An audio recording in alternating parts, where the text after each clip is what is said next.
Well, hello everyone. Welcome back to Speaking Spurs and me, Kieran, talking all things Tottenham. First of all, apologies that I haven't been around. I did actually record a video for the result of the Arsenal game. I got 30 minutes through and my camera decided to tell me that it had overheated and stopped partway through. And at the same time, I've actually been on stage performing in a musical over the last week, and I managed to watch the games. I watched the Arsenal game in between our band core and technical run in the evening at the pub, and then I managed to watch the Liverpool game in between shows on my phone in the dressing room. And the Liverpool game finished just as I was about to go on stage. They called beginners for Act 1 to the stage, and I come on almost immediately. So I literally celebrated us scoring the winning goal, put my phone down and ran onto behind the curtain for stage. So yeah, we'll talk a little bit about the fantastic week that Tottenham have had. Also, we had, our new signing come in. I say come in, we had our new signing, but he's not going to join us for a while yet, not till he's 18 anyway, but what a great prospect. There have been, some disappointments. Manor Solomon has picked up an injury, but Brian Hill, I believe, isn't too far from a return. So although it's not a like-for-like replacement, it will give Brian Hill a chance to show what he can do. And I think in a Postecoglou system, he could be all right. So yeah, let's dive into it. So the Liverpool game, controversial circumstances. There was 2 red cards in the game for them, but just desserts. I think we're all thinking the same thing. Last season, Jota should have been sent off for his studs up challenge to the face of Oliver Skipp, and then he was the man, Jota himself, that went and scored the winning goal after we thought that we'd got back in it very late in the game to pull it back. Yeah, he went down the other end and scored. And there's a certain Champions League final that has been mentioned a few times with the Sissoko handball, when the rule changed pretty much the following day, ready for the new season. VAR deemed it a penalty at the time, changed the rule because it felt it was kind of unfair for accidental handballs to be given. So yeah, Jurgen Klopp obviously moaning about the VAR not correctly giving them a goal. It was deemed as offside at the time. Obviously, we know there was a mix-up in communications. They've actually now released the verbal dialogue that went back and forth. Look, at the end of the day, it's a mistake. Mistakes happen. And as much as I think the mistake shouldn't have happened, and the refereeing in this country is very poor compared to some of the other countries, our VAR, we're just not very good with it at all. We're not built for it. We're built for on-field refereeing. Our ability to make the decisions when looking at replays is absolutely shocking. So in that sense, yes, Liverpool should have had the goal, but I think all in all, they've always said with decisions before VAR that they should balance themselves out over the season. And with VAR getting stuff wrong or not checking things, I feel that they should balance themselves out as well. And as it didn't balance itself out over the course of the seasons, Liverpool have been very lucky with VAR since it's been in, hence why they were called Liverpool. So Jurgen Klopp can shut his mouth with regards to there should be a replay, because there's many games that should be replayed if that's the case. And who's to say that if that goal would have stood, they'd have gone on to win the game anyway? Tottenham are the comeback kings. It is a stat that is officially out there. Since the Premier League formed, Tottenham Hotspur have clawed back more points than any other team in that time. And under Ange Postecoglou, goals are something that are always going to be scored. So Jurgen Klopp, and get on your bike. Jan Vertonghen has also said, count me in if they're making replays happen. Fans have been asking for the Champions League final to be replayed. Jan Vertonghen is like, sign me up, I'll be there. But anyway, let's talk about the game itself. Eric Dyer didn't even make the bench for this game. It wasn't the case that he was dropped, he was ill. But yeah, if we jump into the game itself, right from the off, it just started. It was end to end, and it had all the makings of a great game. And I do feel that yes, the first red card kind of ruined the game in that sense, because it, for the neutral, fantastic game. End to end stuff is what we want to see. Both teams very, very attacking, high energy. Both teams like to press, defend from the front. And it was looking like a great game for the neutral. For us as fans, not so much. There was a lot of nervy moments. But yeah, early on, a low ball across the face of goal by Richarlison. Nobody at the end of it. It was a great ball as well. Double saves from Vicario. He denied Gakpo and Robertson early on. Good flying block from Sarr to deflect a Jones shot wide. Then the red card came early in the game. Key moment for Curtis Jones. His boot connected so high up the side of Bazuma's lower leg. The crowd made their feelings known when they saw the replay after the decision. And it was one of them. Look, many pundits have come out and said, like, as a defender, if that goes against you, you feel like it's very, very unlucky. And that they were saying that you made connection with the ball first, but where he's made the connection with the ball, his foot has rolled over the top of the ball onto Bazuma.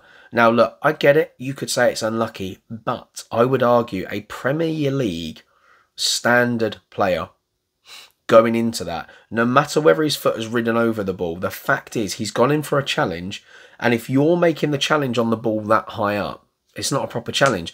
Any slide tackle, any form of tackle where you're trying to make connection with the ball, you're not trying to make connection with the top of the ball. So as far as I'm concerned, he's out of control. So he was originally given a yellow card. The referee went over to the screen, upgraded it to a red card, and I feel rightly so. I think it's the right decision. Gary Neville was coming out saying that he thinks it's harsh, and after watching the replay several times, in slow motion it always looks worse. But even in full speed, I thought it was a red card. And you can't be a Premier League footballer or any elite level footballer and make a challenge like that and expect to stay on the pitch. Like, at the end of the day, he wasn't in control of the challenge. If you're making a challenge and your foot is that high up on the ball and has the ability to roll over it on someone's leg, you're not in control. Expect a red. And I mean, that it changed the game a little bit. We then grew more and more into it, had a lot of possession, but credit where credit's due. Liverpool have been very good with 10 men. Obviously, they went down to 9 men, and they became what I would say is even better defensively, because all that happened is they sat back. They're a very fit team, which enables them to do it, which is why they're so good when they win the ball back and they break. They've got the fitness to do both. Look, they run. They're relentless. Jurgen Klopp sides always do. So credit where credit's due. I thought they defended really well. They stopped us from creating too many chances. And I actually feel like we should have made a tactical swap at that point. What we ended up doing, we carried on playing the Postecoglou way, where our fullbacks end up cutting in and essentially becoming midfielders. And when we do attack wide, it ends up being quite late in the phase of play. We end up attacking wide to try and put those low balls along the box, but we didn't do it anywhere near enough. We played very narrow and centrally, which meant those fit Liverpool players didn't have to do anywhere near as much running as they should have. Which made it a little bit easier for them. We should have been stretching them about, and especially when they went down to 9 men. But anyway, back into it. Richarlison had a shot that he blazed over the crossbar from the left-hand side. That was after a nice exchange of passes. We then obviously had the Diaz offside, which we know should have been given as a goal, but hey-ho. And then Sonny scores. It was a lovely ball through by Maddison that put Richarlison away down the left flank, and he pulled it back. First time across for the Spurs captain to flick home. It was a lovely move all round. I'm happy for Richarlison that out on the left, he could have found it difficult because he's been playing through the middle recently. He got the nod to go out on that left, and he worked hard. It wasn't his best game in the world. Worked hard, got himself an assist. Richarlison then hit the post himself, but the offside flag, shock horror, an offside for Richarlison, went up soon after. Then Liverpool levelled it, didn't they? They hit the goal back in, added time at the end of the first half. The ball fell to Gakpo in the box, and he turned and fires a powerful shot home from close range. Didn't feel like Vicario could do much about it. Yeah, Diaz had a big chance. He got behind Van der Ven and slid and shot just wide. And then that was the end of an eventful first half. So, you know, we both started that half trying to play football. Liverpool did have the better chances in the early exchanges. Vicario, I felt, was very good. And he's really growing into that number 1 spot for us. You know, the red card was what it was. It kind of turned the game. But yeah, then into the second half, Liverpool actually made a change. Jota came on for Gakpo. Alisson, might I say, what a goalkeeper. I thought Vicario did well, but Alisson, my God, he's a great goalkeeper. He kept Liverpool in the game at times. Made a stunning save to tip away Maddison's curling left-footed effort. And I thought, what a strike from Maddison, by the way. But Yeah, and then another terrific save from the Liverpool goalkeeper. That was from Sonny's point-blank range volley that he tipped over the bar. Sarr then had an effort from outside the box, which was just down the middle, and Alisson holds nice, easy one. And then we had the ball in the net, but it was offside. Maddison played another lovely ball, but Richarlison was once again well offside. He pulled the ball back for Sonny to fire him, but yeah, not given. Made a substitute. Solomon came on for Sonny. He looked like he was struggling a few moments beforehand, so that's why. He didn't train much this week either, and he went off to a standing ovation from the crowd. Then the second red card, so 2 bookings for Jota within a couple of minutes. It was a daft challenge on Udogie. He could have got one earlier as well, actually, for a challenge on Bazuma and didn't. And then actually the yellow card that he did get, the first one, was, it was for something that probably shouldn't have been a yellow card. But because he maybe should have got one earlier, I think just the way Jota is, he's a bit fiery at times, and I think he gets the referee's attention, and that's what gets the first yellow card. But whether it should have been whether he should have been sent off in total for an accumulation of 2 yellow cards is neither here nor there. The first one, yeah, was very, very light, but the fact is, once you're on a yellow card, you need to be so disciplined. And a classic example of that was Udogie the week before against Arsenal. Got himself an early booking up against Saka, a massively in-form player at the moment, and then held his nerve and just kind of played him so well throughout the rest of the game. So there's no excuses there whatsoever. Liverpool made some subs. Endo, Alexander-Arnold, Konate came on for Salah, Diaz and Gomez. They then made a further change of Gravenberch on for McAllister. Then we made some changes. Skip and Davies replaced Sarr and Udogie. And Udogie had taken quite a few whacks in the game. And then we got to see a debut. Valise came on, and Højbjerg. They came on for Maddison and Bazuma.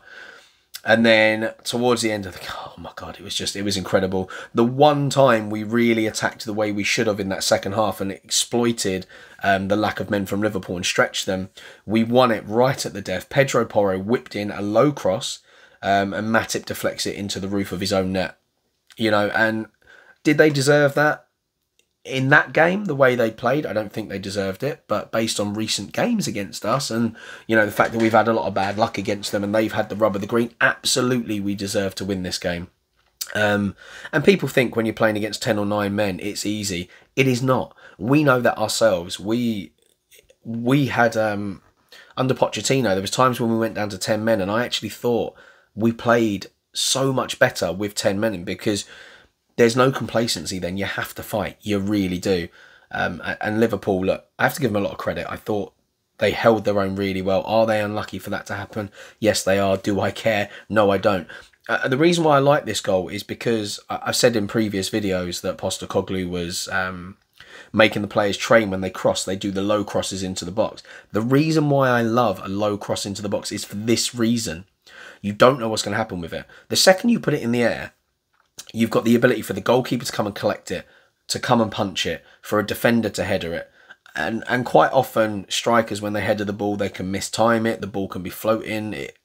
With a low drilled cross along the box, you can hit it with power and it can deflect anywhere. This is exactly what happened. It creates a problem for the goalkeeper because they need to come out and go to ground if they're going to collect the ball, which means they could mistime it and spill it, parry it straight out into someone. Defenders can score own goals. It can deflect out for a corner. We could score directly from it. It could bounce straight out to another player.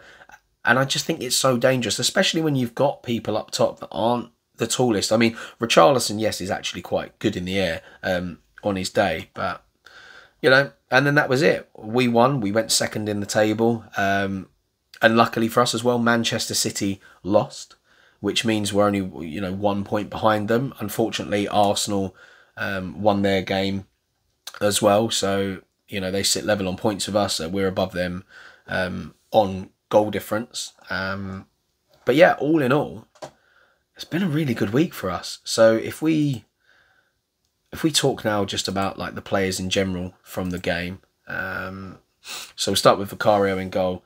As I said, he made the double save from Gakpo and Robertson in the 12th minute. couldn't do much about the close range finish from Gakpo at the end of the first half. Showed some really good confident handling when called upon. And he's going from strength to strength. And it just goes to show that, you know, he was the right man for the job. And we saw in the game against Arsenal, he did very well in that game. And, you know, at the other end, Raya made some good saves. But I actually thought on the day, Vicario looked slightly stronger. His distribution was much better in the game as well. And that was part of the reason why we were possibly going to go for Raya. He had decent stats in nearly all areas, but distribution at times was pretty poor in that game. Pedro Porro. This is a guy that I thought was going to be in and out the side all season, but another impressive display down the right. Very little got past him. Defensively, he's getting there quite quickly. Made the great early sliding block to deny Diaz. Then it was his dangerous low ball that obviously sent the ball into the net of Liverpool off of Matip in the final moments. And, you know, it was a really deserved end of the game for the Spaniard. I think he's deserved more goal involvements.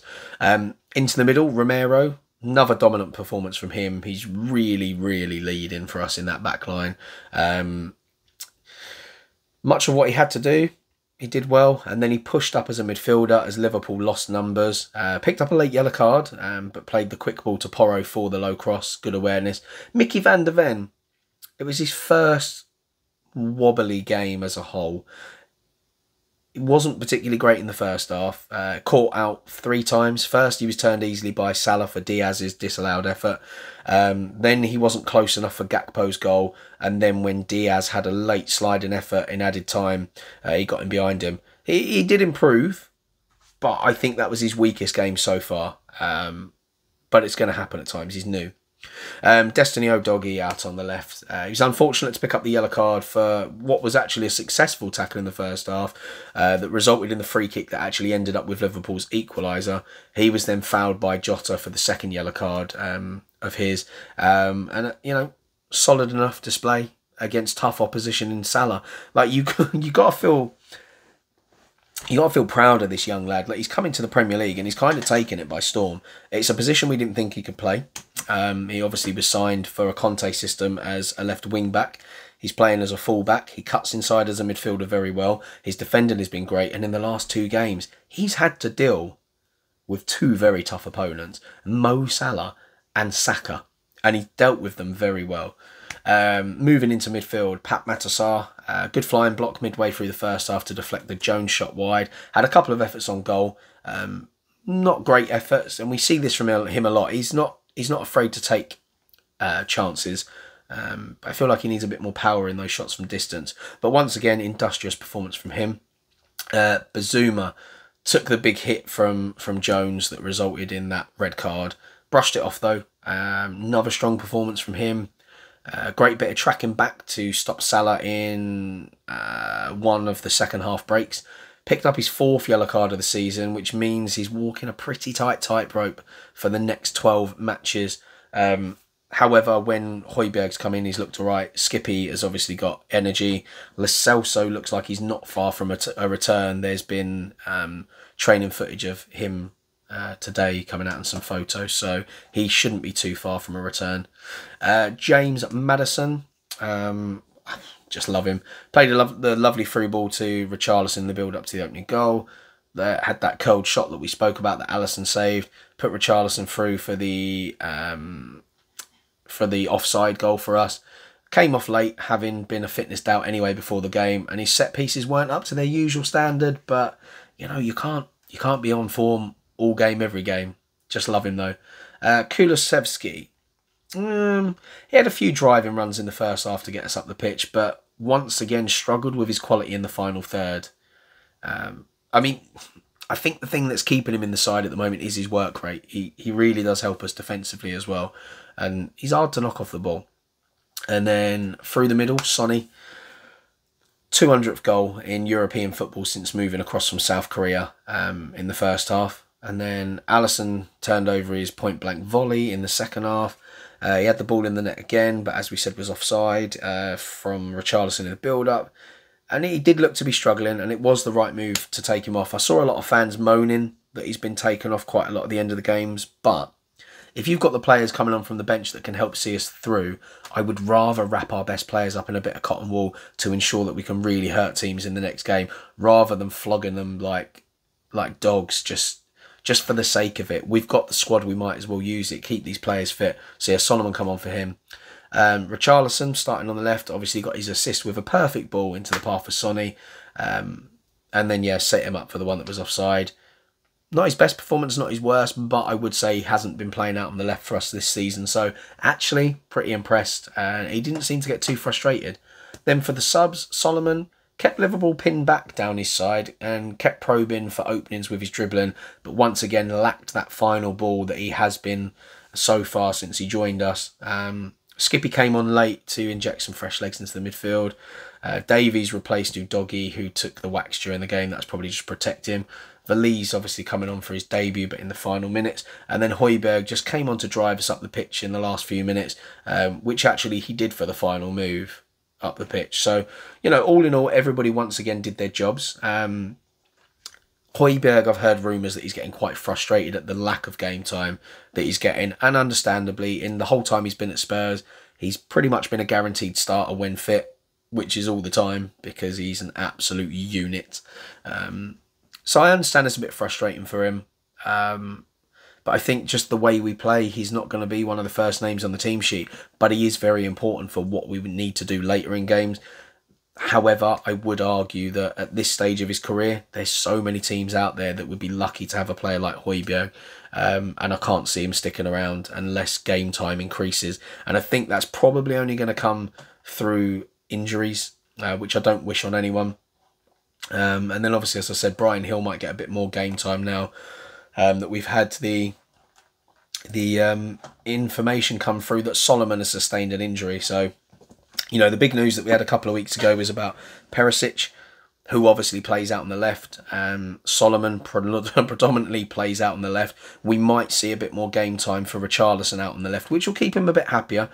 Because in the current system, with Sonny playing well through the middle, it will mean that Richarlison spends more time on the bench. But this has kind of given him a bit of a chance, which then means once Brian Hill's fit, we will see him coming off the bench to maybe give, if Sonny has to come off, Richarlison will move into the middle, and then Hill will go out on the left, or rest Richarlison and Hill on the left anyway. So, I mean, I was gutted actually when the Perisic one came, because he's just so good in the last 20 minutes of games to grab an assist. But yeah, we've been dealt the blow. Our summer signing, Manor Solomon, is set for a spell on the sidelines. He's actually contributed 2 assists in his first 6 appearances, which isn't bad. And it will come as a big blow. But so yeah, we know that Perisic had the ACL. Brennan Johnson was absent from the 2-1 win over Liverpool after sustaining the hamstring injury in the North London derby. I mean, hopefully the injury issues clear up as soon as possible.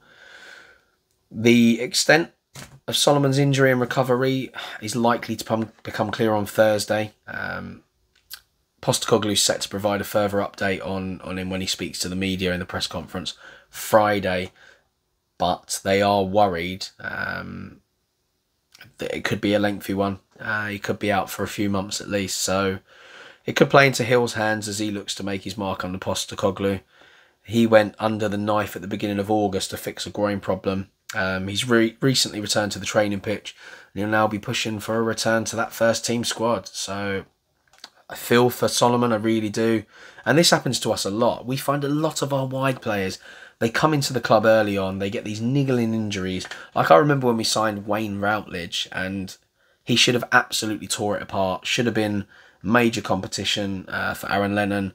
Got his injury, was never really the same again after that. He was an absolute wonder kid at the time when we signed him. And obviously he never recovered the way he should. The rest of his career was okay, carved out a decent-ish career in the Premier League. But this is just the way it is with those wide players. They sometimes get these injuries and they're then worried to push themselves the way they would. I mean, a lot of them rely on their raw pace. You've only got to look at Sessegnon. What he did in his early days at Fulham, that first season in the Premier League, that season in the Championship, he absolutely tore it up, was completely fearless, but his hamstring injuries have just made him go a bit soft and scared, and I get it. you know, they're only ever one major injury away from their career being over. So, look, I understand it, but sometimes I just wish they'd be a little braver. But yeah, that's what it is. Yeah, very good week for Tottenham. And the thing that I'm most happy about is it's the fact that even when we're not having the best game, we're still able to get something out of it. Like a draw at Arsenal is massive, because that gives us the mentality that when we play them at home, we can beat them. When we've got our crowd on our side, singing, cheering, there's not anything we can't do at the moment. And then the victory over Liverpool, regardless of whether they had 9 men or not, does not bother me one iota. It sends out a statement to the rest of the Premier League. Us and Arsenal are the only teams to remain undefeated in the Premier League in that top 6. I really do think we're going to hit top 4 this season, because I think we will go out in January and sign again, and we will sign well. There are rumours that we are going to go back in for tap sober, and I think it changes things, because we should go into the January transfer window in the top 4. There's no reason why we shouldn't. And that strengthens our case when we go in for players. I think some people would have looked at the appointment of Postecoglou. Yes, he did well at Celtic. He did well at Yokohama. He did all right as the international manager of Australia. But I think the problem is, in people's heads when they're looking at it, these clubs are not high profile, and they want to see what he's going to do at a high profile club. And yes, there are bigger clubs than us out there. Not in my heart, but I do think a lot of players will be looking at it and go, right, we thought this guy might be good, but now there's evidence that he is. He's gone into an underperforming Tottenham side with pretty much some of the old guard in there. He's kind of put them to one side, but still kept them involved, shipped a few players on, brought in his own players, and Spurs have exploded, playing great football. Even when the backs are against the wall, they fight. It looks like a good atmosphere to come into. So I do think in January there will be a few players going, do you know what? In the summer I wasn't sure, but now I fancy it. So it'll be very interesting to see what happens. But look, based on the last week, I was wondering, is it because we haven't had the most difficult run? I understand we've played a lot of away games so far this season, but this was going to be our biggest test so far, these 2 games, and we've come out of them very well. I think if you'd have been offered 4 points from the 2 games at the beginning of the season, you'd have taken it. And that's not to say we couldn't have won both of them. I felt that if the game against Arsenal had gone on for another 5-10 minutes, we'd have nicked it. I really do. But look, all in all, very, very impressed with what I've seen so far. All the players are fighting. Even those frustrated ones, when they come off the bench, they don't sulk when they're on the pitch. They do their job. They don't look like disgruntled players that have come off the bench. Like, you've only got to see with Arsenal, Smith Rowe, who I think is a very, very talented footballer. He does not look a happy bunny at the moment. He's having to be consoled at the end of games. He's not getting enough game time. And it just goes to show the difference in the way that Ange Postecoglou is.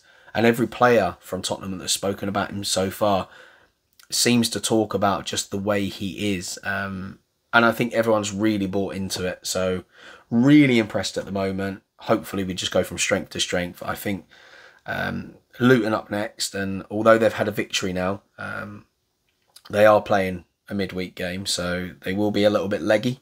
I do wonder whether there'll be a couple of changes in that game just to get some fresher legs out there, or because of their league position, Ange will be like, do you know what, I can rotate a little bit here. I would very much like for him to go full strength for as long as he can in the game, get the game won, and then make the changes to give some people a rest as the game goes on. So yeah, great things. Can't wait to talk to you again. Apologies that I haven't been here a week, but when I'm on stage, I'm on stage. I don't get much time to breathe. I literally, when I'm performing, I go from my day job straight to the theatre to get ready. It's that hectic, but I'm not back on stage again until January now. So you've got me for until then, and it's only ever a week at a time I'm away for. So thanks for sticking around. I hope you enjoyed that one. I have been Kieran from Speaking Spurs. Don't forget to subscribe, like, and as always, leave your comments below. Massively important. And until next time, come on you Spurs.